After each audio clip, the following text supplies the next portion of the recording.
Welcome back, fellow armchair generals. This is Gamer 1745 here with my continuing playthrough of Hearts of Iron 3 with Black Ice. Okay, we're still invading Turkey and seemingly everywhere else. Not quite really, but yeah. Okay. The rise of Jagdschwader 106 from Fliegerschule 6. Relentless rate of losses in the Russian campaign made the man the flying training organization found almost impossible to meet during the first 6 months of the Eastern Front campaign. Casualties in all crew of all categories caused losses in all theaters. Now, I don't know if there's downsides. I mean, obviously we're costing supplies and manpower, but where I think there should be an organization loss, because that means less trained replacements. Raise Jagdschwader 104 from Fliegerschule 4. Relentless losses. July 42. General Kuhn, the director of training, brought to Goering's notice the fact that the shortages were leading to an impossible situation at the schools. As soon as was so often the case, the Reich Marshal had a glib answer. He ordered that the schools should be disbanded and their functions taken over by replacement fighter units. Each of the Jagdschulen were ordered. I'm gonna go no need with this. I know I just got the previous one.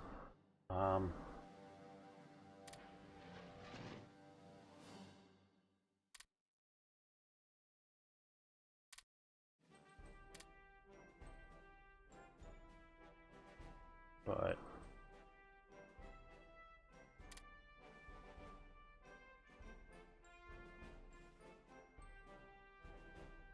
so, well, I don't know.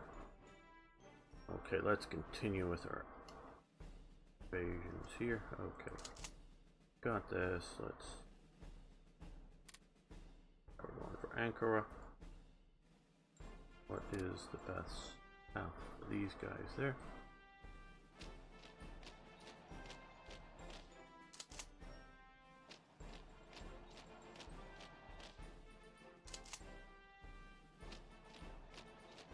Hills, just so we're not all attacking on the same path.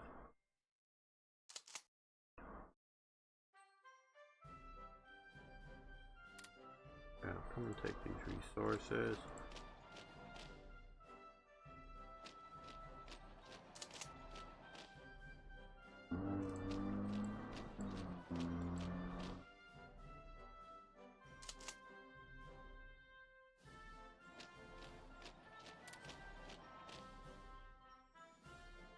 Lots of mountains, but so far no real opposition in the west of Turkey.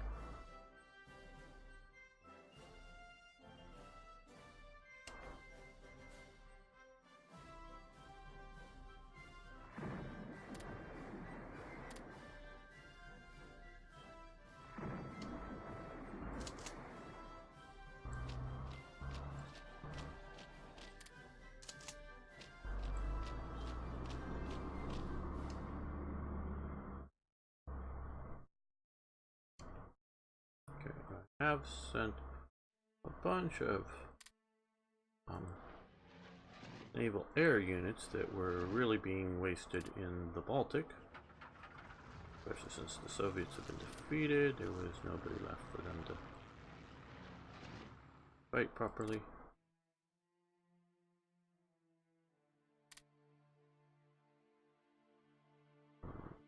Not ports, air.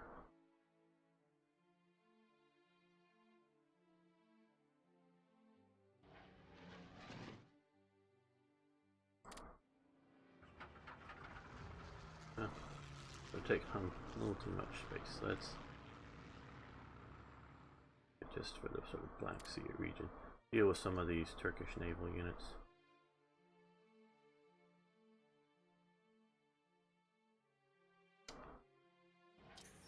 We're bombing some Turkish naval units.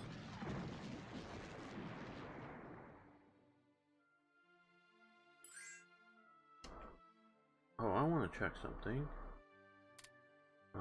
Oh yeah, see, when we lost through here temporarily, we lost our convoy routes. We need to cancel those, yeah, and restart them. Cancel convoy. Cancel convoy.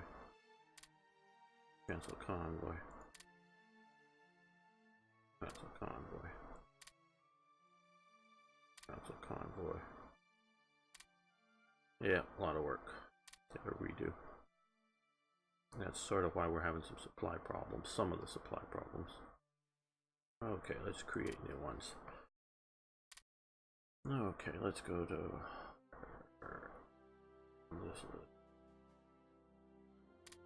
Pola and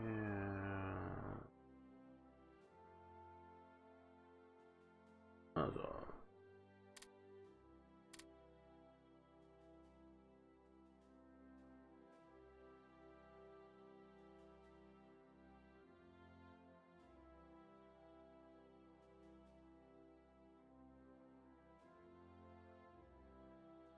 Oh, there.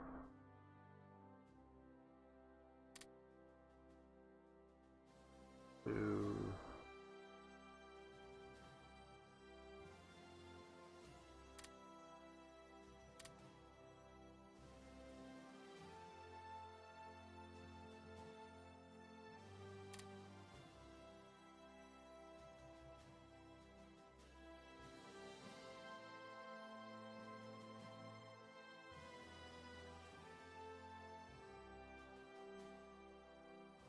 There's Bantuni. Okay. Yes. Okay, we also need to go to Sevastopol.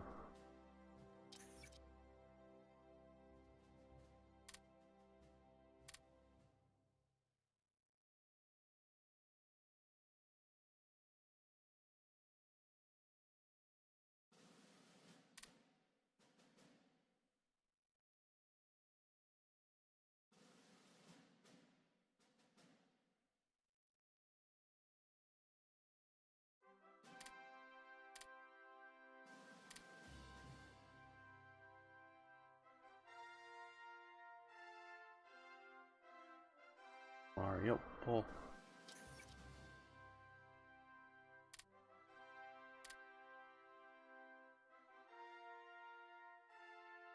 I do not think the size of the port matters and where it's being shipped from, but it does matter.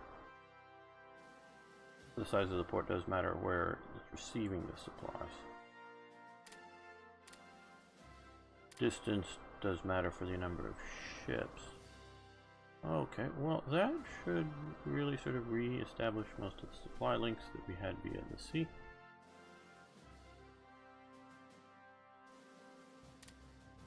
What does Portugal want? Sure, you may have energy. Portugal.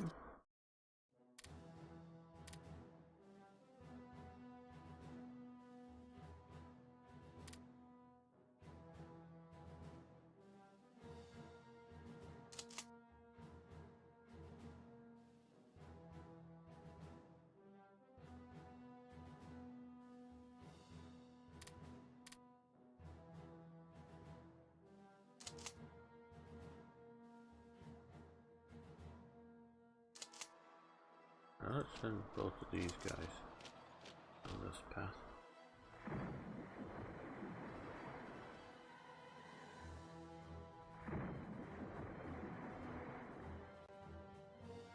Using some air power to help the Vichy French out. Syria.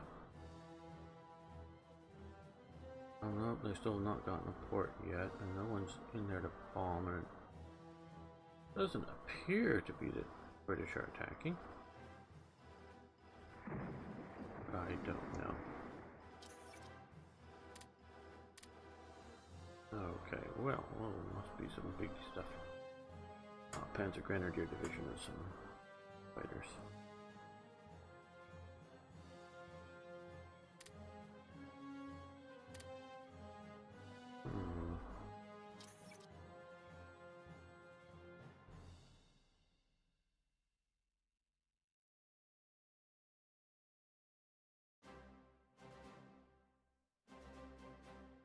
We could use more destroyers. We'll also do more light cruisers as well.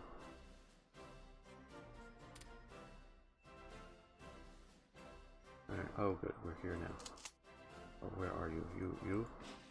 Oh, you're fine. You stop.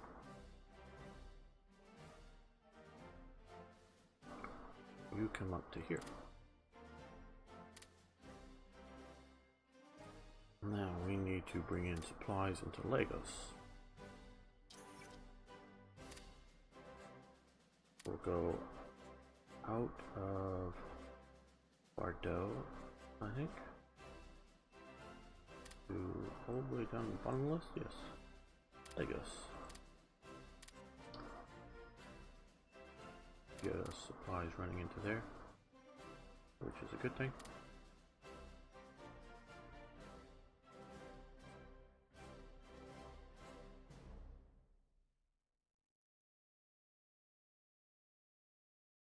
How are we doing down here in South Africa? Okay, they're still pushing in. Hope, well, they're almost there. They're taking their time, but they're getting there. They're fighting into the desert. They're driving into there. So, continue plunging deep into there.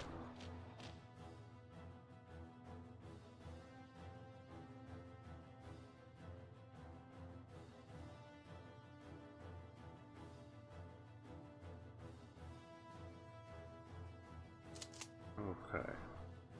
Now see this guy here, I'm going to move him here this way because he doesn't have any engineering units. Getting across that river would be very slow for him.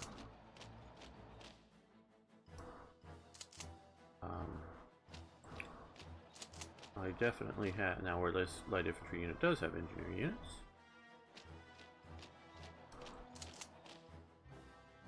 And I built these light infantry units just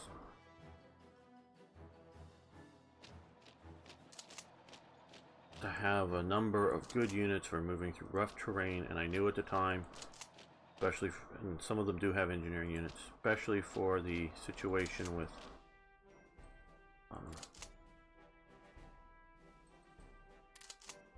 oh, you're down here now.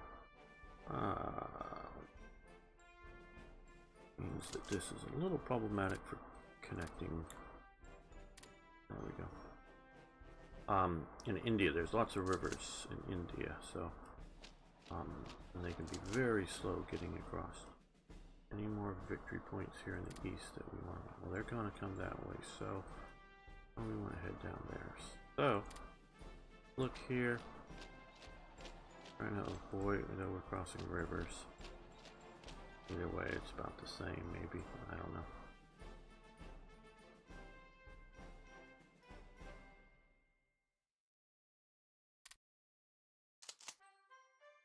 Well, you can also keep from going across rivers and come here.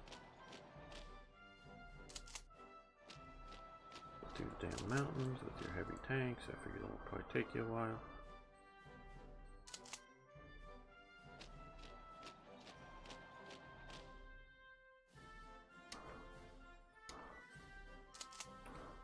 A while to get across the straits. We're like never going to catch up to the front. That's mostly because you're not needed.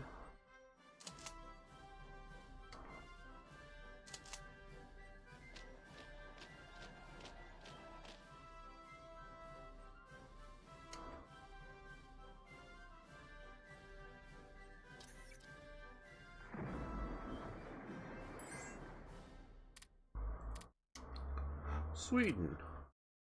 We give them money for fuel. No, thank you.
come down that way.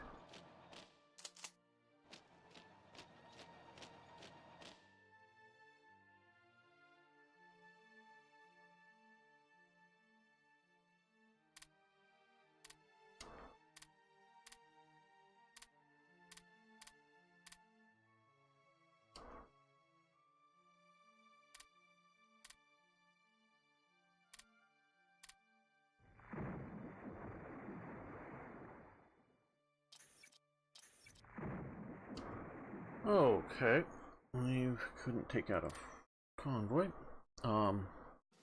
Kurt von Hammerstein Eckord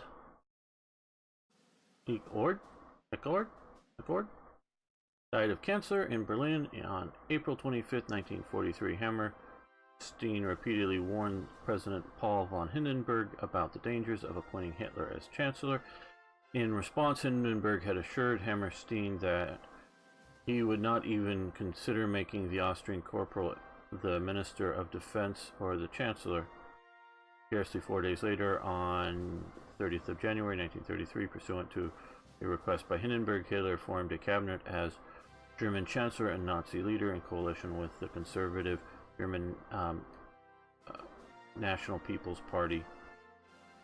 Hammerstein Eckord was involved in several plots to overthrow Hitler. He tried repeatedly to lure Hitler to visiting his fortified base under his command during the command along the Siegfried Line on the Western Front. He confided to a retired former Army Chief of Staff and leading conspirator in Colonel General Ludwig Beck that a fatal accident will occur when the Fuhrer visits his base. And I believe, and I know I wrote this up, but even though it said Siegfried Line, that's what the sort of the Americans called the West Wall. And this was potentially even, I think, before the war started. He was going to try to get Hitler there and then somehow have an accident occur. That would have been interesting. Assassinating Hitler, whether it publicly comes out as an assassination or simply make it apparent that it was an accident or appears enough to be the accident. What would have happened with the Nazi Party? Because they wouldn't just go away, trust me. It wasn't like, oh, Hitler's dead. Deputy Führer Hess, who was a devoted loyalist, wouldn't have just gone away. Göring would have wanted to stay in power as Reichsmarshal, or as Air Marshal. He wasn't Reichsmarshal until after the fall of France, and that put him number 2 in line of command authority. Wouldn't have just gone away. Himmler's SS and even the because this is like in 36 and later, we're talking about even Victor Lutz's SA weren't just going to go away and be pleasant little political party and, well, who's going to win the next election? It wasn't going to be that. So whether the Nazi state would have stayed, but I would say without Hitler it would have been severely weakened, and the ability to just aggressively go to war against nations would have been severely limited. But whether the Nazi Party would have stayed or whether that would have been a outbreak of a civil war, the army versus the SA, would have been interesting. He was transferred to command of the Wehrkreis District 8 in Silesia, then relieved of his command on personal orders by Hitler for his negative attitudes towards National Socialism. He became active in the German resistance, working with Karl Friedrich Goerdeler. Sorry, I know who he is. He's the mayor of popular mayor too of major German city, and we have events about it. Man, I'm blanking on the city. So yes, he is removed, and we no longer have him. And I think he was commanding. Yes, I put him in command of there, so we lost that, but it doesn't really matter since they don't have any units.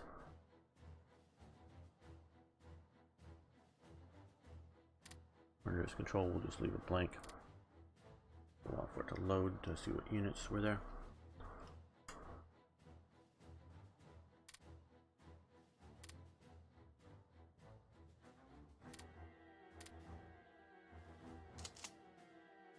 Good. Now we've got...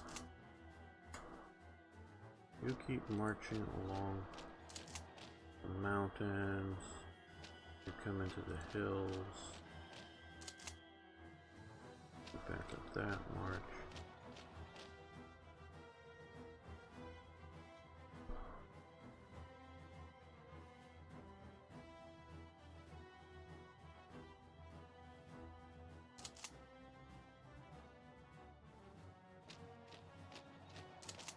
Guys, partially because of that cutoff of supplies, it took me a little while to renew it, are really short on supplies here.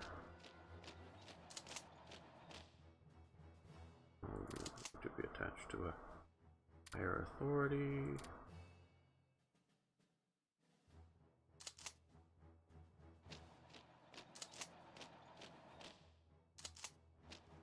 Keep moving, keep moving, keep moving. Don't let the Vichy fall too badly.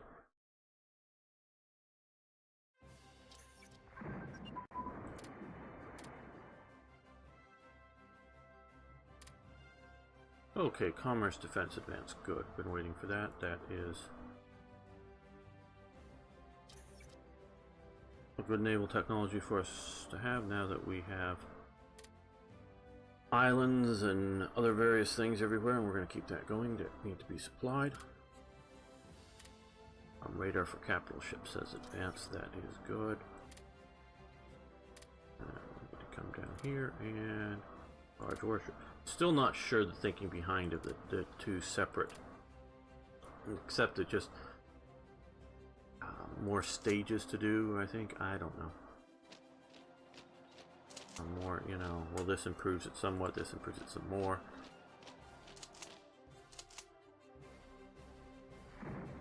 Beyond that, I really can't think of a good reason for that's this.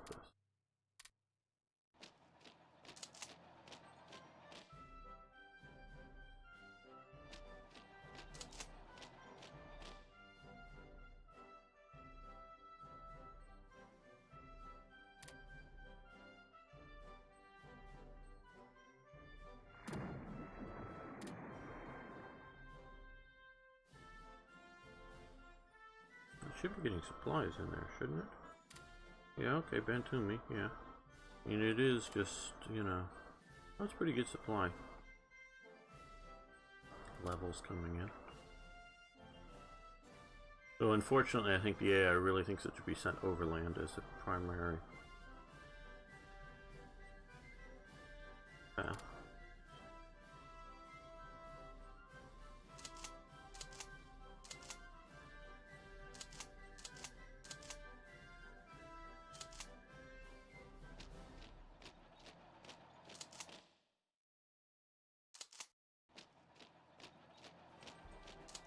Come on, heavy tanks, you'd be useful taking that city if you get up there.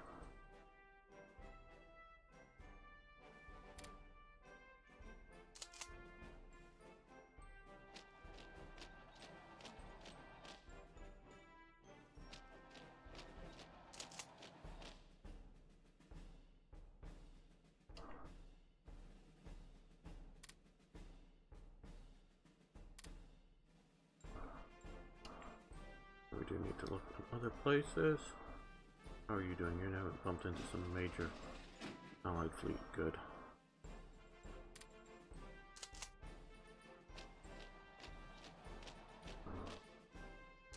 You come up here, hold the river line there. That'll be useful.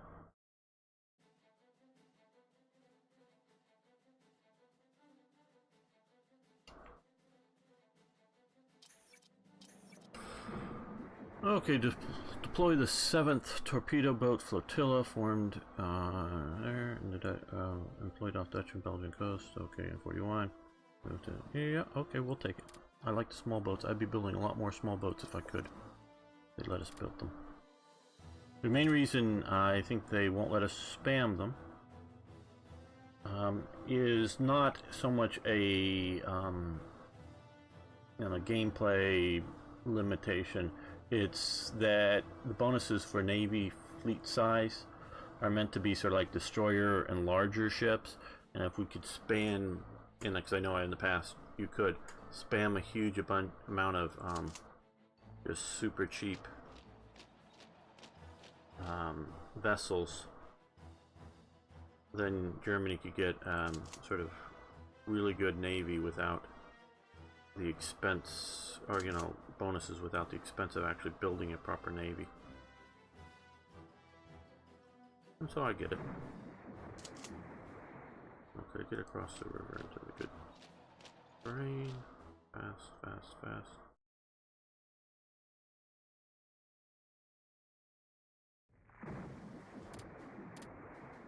Okay. Ah, well, it looks like we did have. Oh, this is a contact out here off of. Oh, there's transports too. Off India here. So one of our a couple of our transports were nicked a little bit, but that looks like it. I did have a supply or a unit that originally brought that headquarters over here. Got all shot up and lost it, so I recreated it here, but and lost a bunch of, a few other units was lost too, garrison type stuff. To defend key positions in Norway against British raids or larger Allied landings, several fortress battalions were deployed. 25 manpower, yeah, but none of these are maybe not good quality divisions, but fairly significant divisions. I've got to organize those up at some point, probably off camera, because I know a lot of you like, or at least put up with the micro management of things, but it can just get, oh look, oh god, look at all these. Okay, this is that I dropped there, and then okay, so these are all just basic battalions spread out around detachments.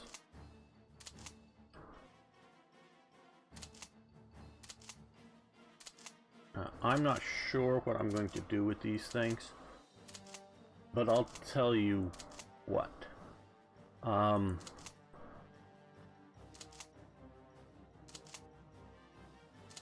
When they're combined,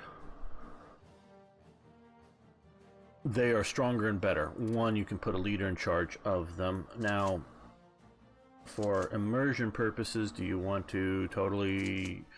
I think eventually I'll get it. I give a, maybe it's a bit later because it was sort of later. Einsatz's organization taught Einsatz's Group 8 overall headquarters. He's supposed to have a picture, but it just doesn't. I don't know what happened. Probably bad coding or something. But having all of these units of the various types without or is independent. They're not as strong or good if you stack them in a single division. They will do better. So make of that what you will. Now there are reasons to keep them separate, because as I'm looking here, you know, if for some reason the AI, you know, and yes, Britain had been doing suicide invasion, stuff like even worse than this, against mainland Europe, but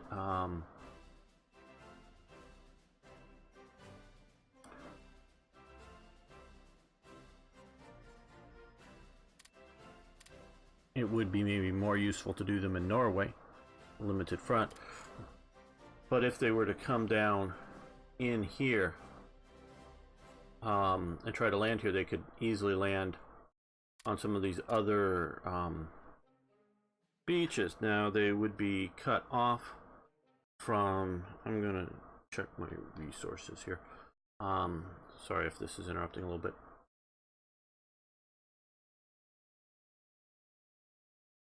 Okay, no, it seems to be fine.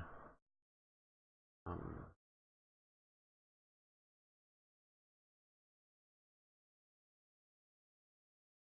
but sorry for that. But if you spread them out to either side of the, the flanking province, could help defend the beaches better. So make of that what you will. The AI, has been overly cut back from doing invasions, or at least the Allied AI has been. Because quite honestly, I'm not fearing anything, and I can look at these stacks of divisions. These stacks of divisions, well, if you try to invade with garrison divisions, that would be bad. But plunging into mainland Europe might be bad, especially when you have your peace with the Soviet Union. But coming after North Africa or other places like that, that would be very useful. Okay, you're here. No, I want this view because this is... Okay, cross the river, come down here, support this rapid movement there. Okay, we've got the capital.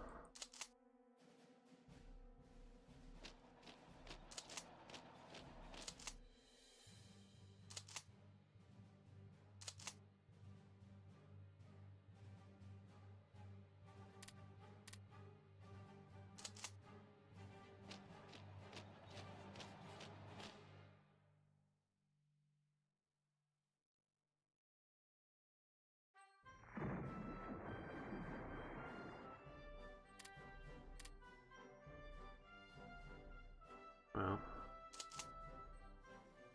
supplies so far are only real limiting factor.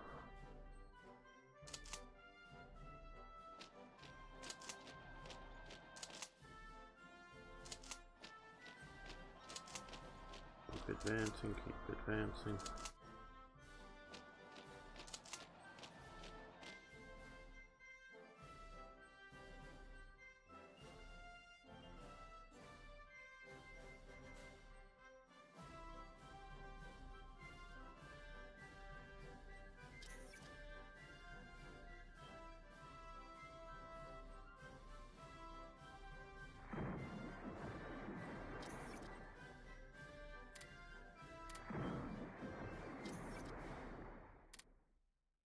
Bring mud clear as well. I don't know how much that's affecting us currently in Turkey.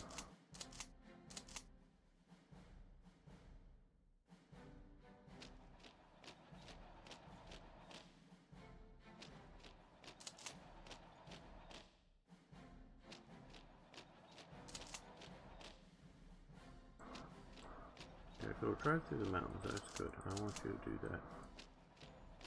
Because that's sort of everywhere here.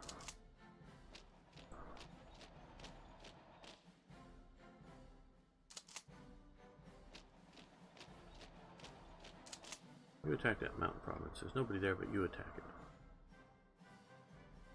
This is much more, even more of a cakewalk than I expected. I expected to win, no doubt. Okay, we enforce puppet on Turkey. Okay, so now we have the puppet state of Turkey. Good, we're maintaining their army.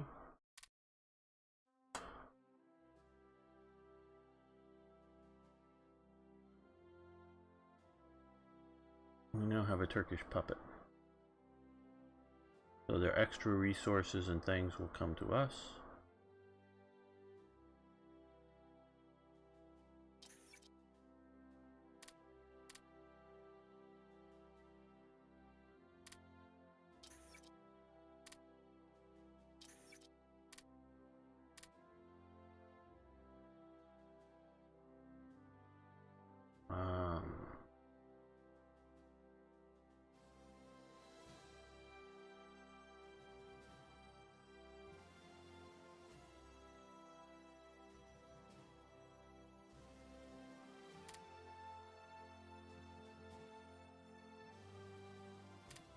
Yeah, my system's slowing up, so we're going to end the episode soon, and then I can reboot things.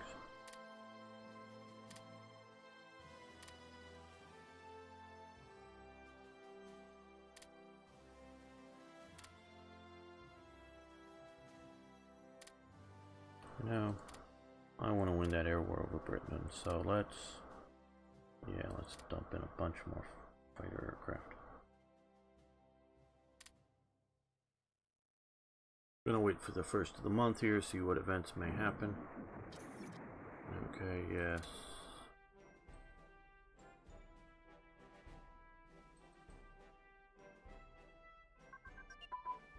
There we go. Saving. Okay, Army Unit Command and Control it has advanced. Good.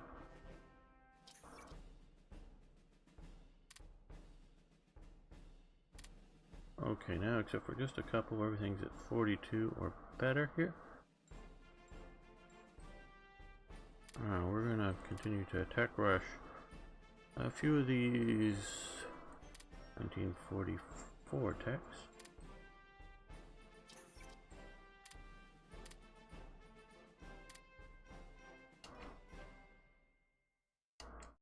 Now let's go over here. Are we up here yet?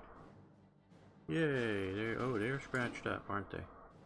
We must have engaged some other units. Well, we've got some more subs here. Well, let's. You are preparing. Okay, good. You just keep doing that. You are here to base out of here, but further. Yeah, well, I'm having problems. Okay. Convoy rating. Passive. We're gonna wait on that for them to get a little better off.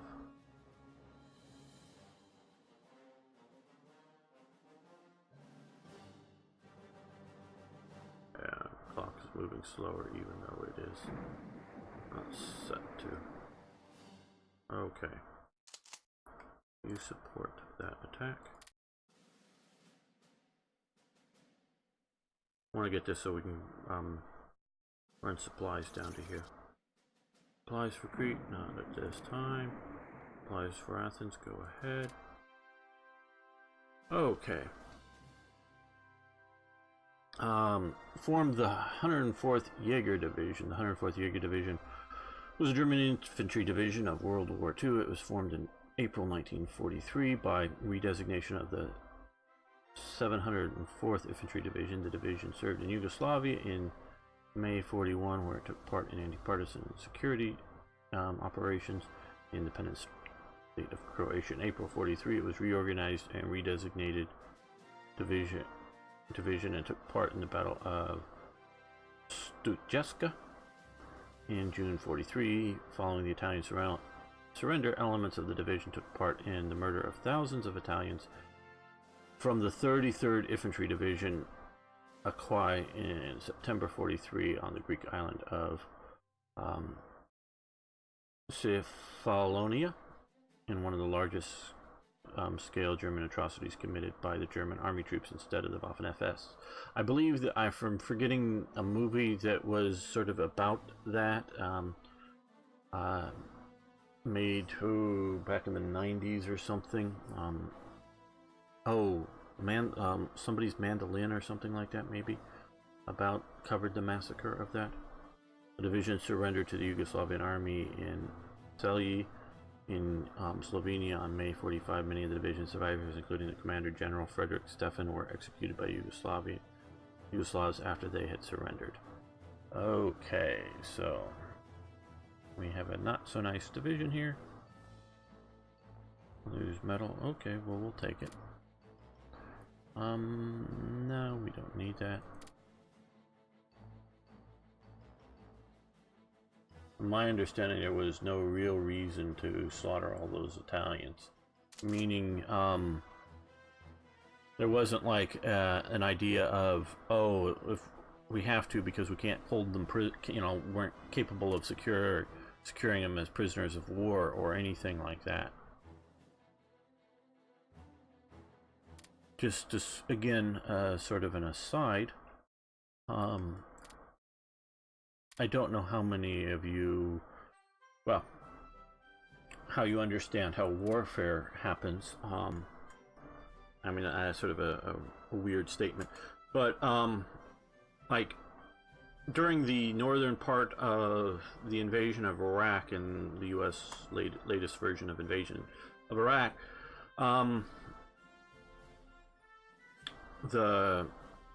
because Turkey stopped the main divisions from being coming in that way, it was a sort of special operations force in support of the Kurds fighting against Saddam Hussein's army.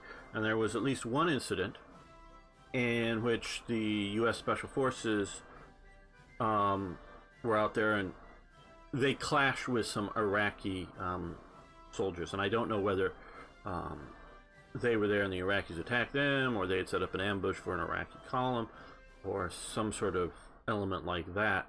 And there was an in-bed reporter with them, at least watching the thing. And so they have a firefight with the Iraqi soldiers, and the Iraqi soldiers are running away. And all the U.S. soldiers are shooting all the Iraqis in the back as they ran away. And the reporter was just horrified. Like, how these men are running away. How could you be shooting them? Because they're the enemy soldiers, basically. You know, I don't know. I forget if they ever quoted exactly what the special forces. The mere fact that the enemy is running away, even if they've dropped their weapon, does not mean they have surrendered. It does not mean they have quit the fight of the war. They're just running away to fall back and regroup and fight again. You know, there's no you know, idea that just because you're fleeing, even if you've dropped your weapons, that you're surrendering. Surrendering is stopping, putting up your hands, and doing that kind of thing. Now, mentioning that, you do not have to accept a surrender. And back in the 80s, I think it was, and there's some really good roundtable talks with generals and ministers of defense in the U.S., and they talk about some of these issues. So you can be charging up a hill with your rifle, and you get in with the enemy, and the enemy puts their hands up, and you can just shoot them in the face and keep going, because you can't accept their surrender, because these 1 or 5 individuals are maybe surrendering, maybe willing to give up, but the guy in the next slit trench may not, and he may pop up his head and put a bullet in your head. You can't necessarily, you know, take the surrender of these immediate guys, because the fight isn't over. These guys may be wanting to give up, but you're in a position that you can't leave them alive and continue the fight. And also, the mere fact that they put their hands up now and want to surrender, if you turn your back, it doesn't mean that they're, you know, and to deal with other enemies in the vicinity, it doesn't mean that they won't then pick up their gun, their knife, their hand grenade or something and then kill you, because that quite often happens in war. Surrendered soldiers don't always stay surrendered.